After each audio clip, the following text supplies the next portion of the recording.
understand this formula, how I go. You have to invest more than you save because you already know saving money don't do nothing but lose money. You have to save more than you spend because I'd rather you save it than spend it. At least you can save it to invest.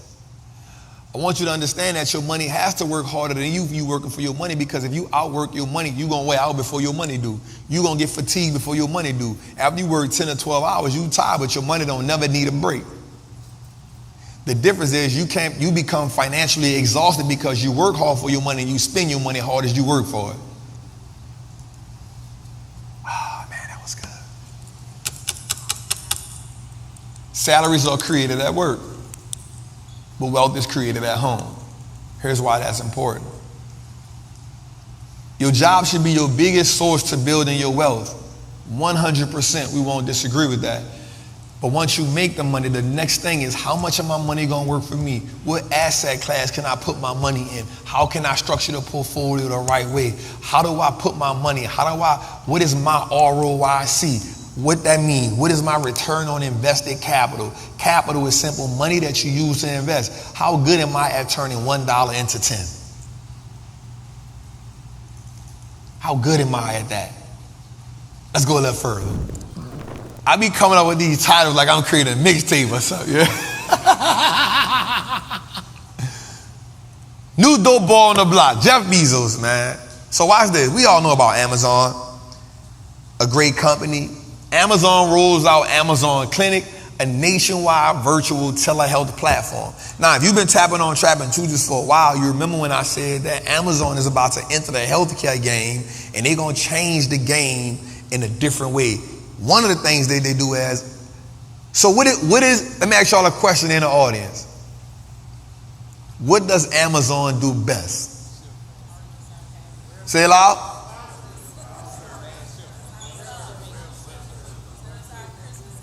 So, that is the Christmas gifts.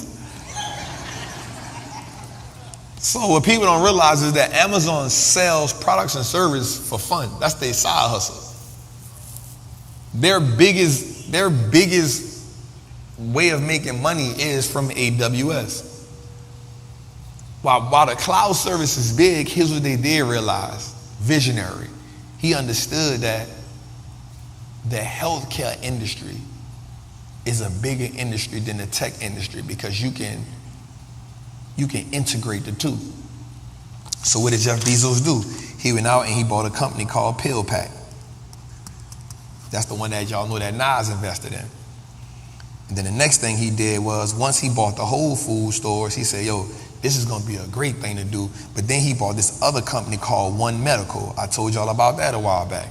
So then he said, now I can take One Medical and I can take Whole Foods and I can take PAYCHECK, and now I have a CVS inside of my Whole Foods. This gives me a storefront. Because I got more money than CVS, because I got more money than Rite Aid, because I got more money than them, I can now set up shop inside of what? My Whole Food stores. And then once I buy One Medical, it now gives me, see, that's what they do. He bought the business, put the business under his umbrella, and then he bought all the business's assets. So now One Medical can now gives them the leeway to now sell hand to hand. But he called it Amazon telehealth first because, one, I already got what? The shipping component. Watch this, oh, it's so gangster how they play the game.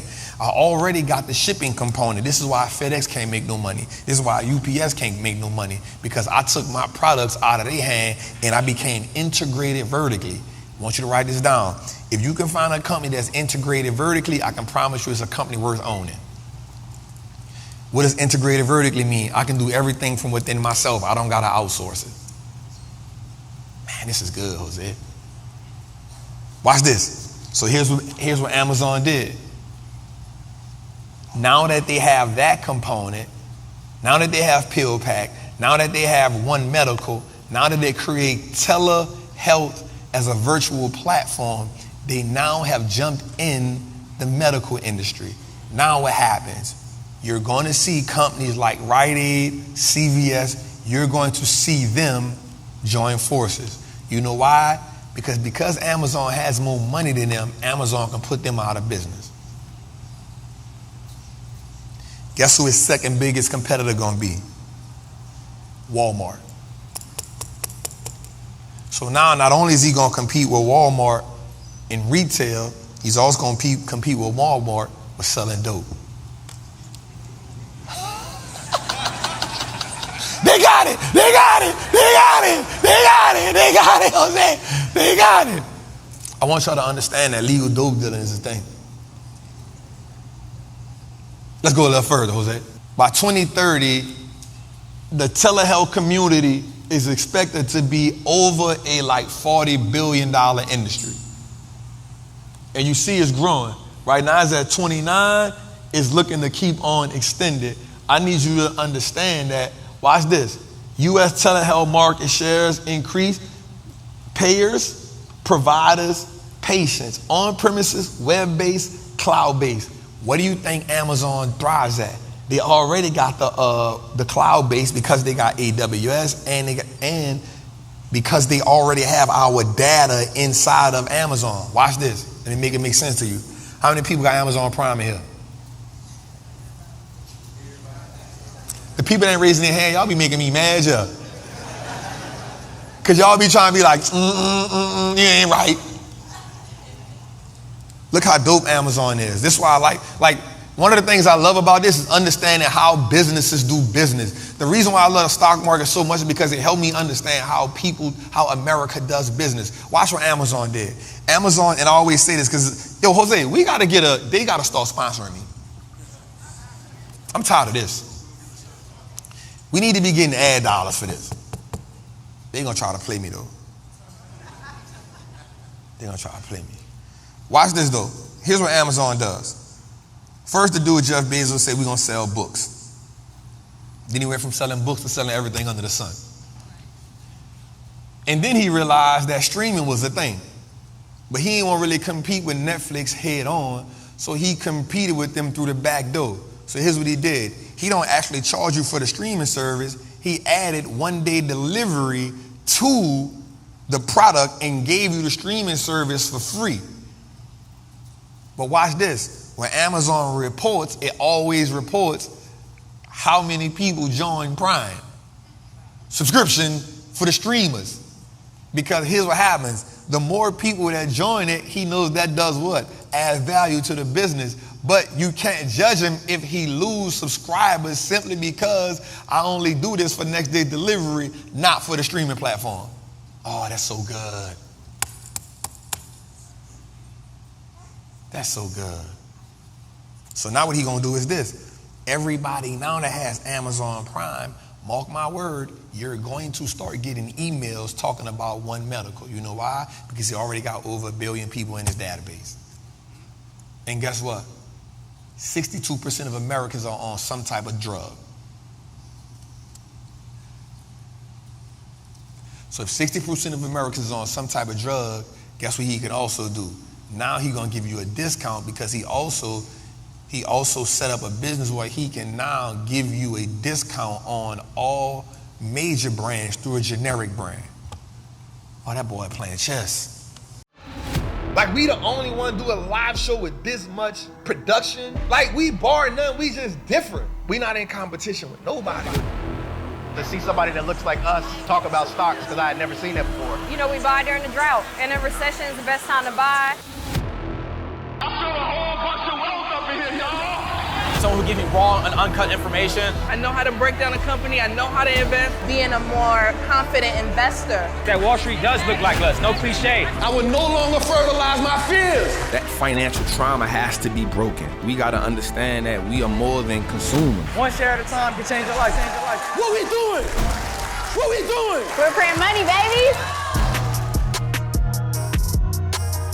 I think over the last couple years, just being in America has made everyone realize that there's no such thing as job security. It's time to take accountability. It's time to be responsible. It's time to make the sacrifices. It's time to put in the work because this time it done got worse because this time ain't no saving you. Wall Street looks like Earth on paper, man. Stop playing.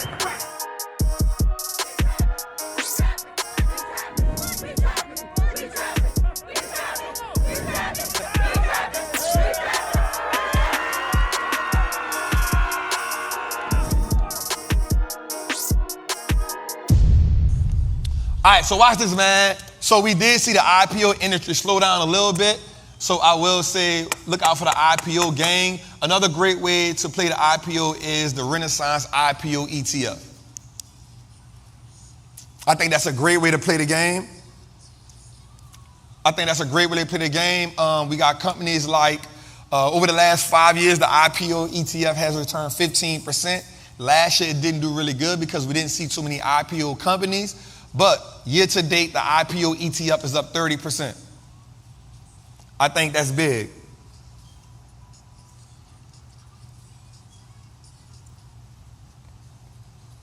I don't know what that was. She was singing. I personally don't like IPOs until they at least give us at least 6 to 8 quarters of earnings. And the reason why is because if it's a good company, it's going to be a good company regardless. Right? And I don't like people chasing IPOs. And I hate when people on Instagram say, if you'd have bought this company when they IPO'd, did you buy it when they IPO'd? Show me. I'm not a fan of us getting in IPOs because I feel like a company still has to go through that maturation process, right? And it'll take us some time to, like, think about a company like Uber, right? I've been heavy on telling people, yo, it's gonna be a good company, but I ain't need to get it in the IPO. But guess what? Once the company started solidifying itself, once it started showing me that it was better than Lyft, once it started separating itself from the crowd, I said, okay, I see what they're doing here. And then they say, yo, they gave me a date of profitability. They say we can be comfortable by this date.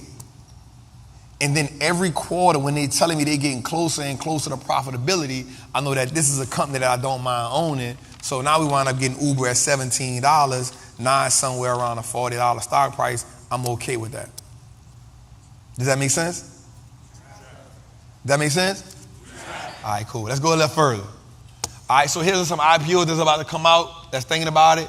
Stripe, Databricks, Chime, those are actually in the Fintech space. Discord, Fintech space, Reddit, Impossible, Burger, Klarna, and Better.com. Most of the IPOs are almost going to be in the financial technology space. And if you're going to ask me, Trap, how you feel about Fintech? I still think Fintech is a game changer. Trap, how do you feel about PayPal? I bought more of it at $58. The difference is you can't deny the Fintech space. Why? Because, think about it. Let's be honest. Is the way we're using money different? They're changing the way we use money. One of the biggest Fintech players in the game right now is Apple. Not gonna lie. Once they added their own buy now, pay later, once they did, I was like, oh, they coming. Oh, that's how they playing it. Man, y'all taking pictures, I like that, y'all. I appreciate that, man. When y'all start taking pictures, I know I'm giving good game. Now, don't have the phone full of pictures that you ain't using. Them pictures from 2018 that you screenshot, go on, delete them things. Stop backing that phone up with them. Delete them things. Delete it. Let's go a little further. All right, so here's what I want you to understand, and this is key right here. Watch this. Is tech always the better play? And I'm going to say no. So consumer discretionary over the last couple years, so tech is in the green, consumer discretionary is in the black. Now, average from 2008, tech has given us about a 13% range, while consumer discretionary has given us about 11%. That 2% makes a big difference, but you'll see years where you see consumer discretionary outperform tech. What is this consumer discretionary? Companies like McDonald's, Nike, Tesla. So let me say this to people. People always be like, Trap, Tesla not no car company, it's a tech company. Well, it's a company that has technology in it. It's a company that has technology in it. Just like you can say there's a part of the industry that I love called med tech. But med tech isn't technologies, it's healthcare companies that have integrated technology. Does that make sense?